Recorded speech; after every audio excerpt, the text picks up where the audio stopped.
A somber memorial happening right now for two University of Victoria students who died on Friday when their bus crashed on a logging road during a field trip. Good evening. As they gather to remember the victims, friends, fellow students, and school staff are all saying the same thing. This is a loss weighing heavily on the entire UVic community. It's like hard, and people are still like, I don't know, getting used to it and adjusting and just trying to comprehend it. Sad. Those students were young. They were just beginning their life at UVic.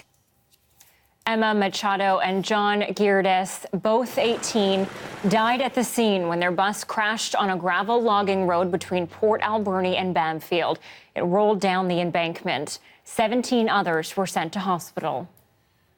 Now, the crash has reignited concerns about road safety right across our province. For people living in remote communities, it's a daily concern. As our Tina Lovgreen reports, there is a push to improve all logging roads in BC. Driving on logging roads can be treacherous, and those who frequent it have been warning of the dangers for years. It is time to take a look at this, not just for Bamfield. Concerns over the safety of the logging road were raised 11 years ago by BC's Forest Safety Watchdog. The report identified how logging roads are no longer just used by the industry, and so they should be maintained far better. The maintenance and the construction of your road is entirely at the mercy of the resource industry. When things are good, maybe it's maintained well and it's fine.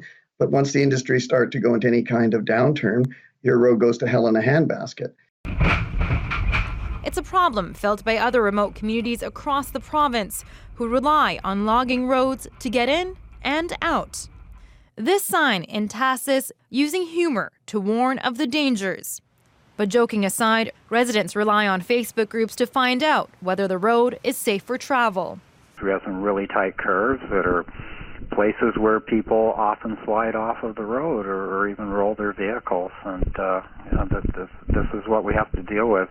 The recommendation from the report in 2008 was to give these roads a new designation to ensure someone is responsible for their upkeep. Define what that will be, and then be responsible to ensure that whoever it is that's managing that maintenance or construction is living up to those commitments. The Ministry of Transportation says it is looking into the issue to determine if safety improvements can be made, but it says the matter is complex given that these roads are privately owned by forestry operations. The ministry's response, while true, isn't good enough for those who live in these remote communities. And they're hoping the deadly accident in Bamfield serves as a wake-up call. Tina Lovgreen, CBC News, Vancouver.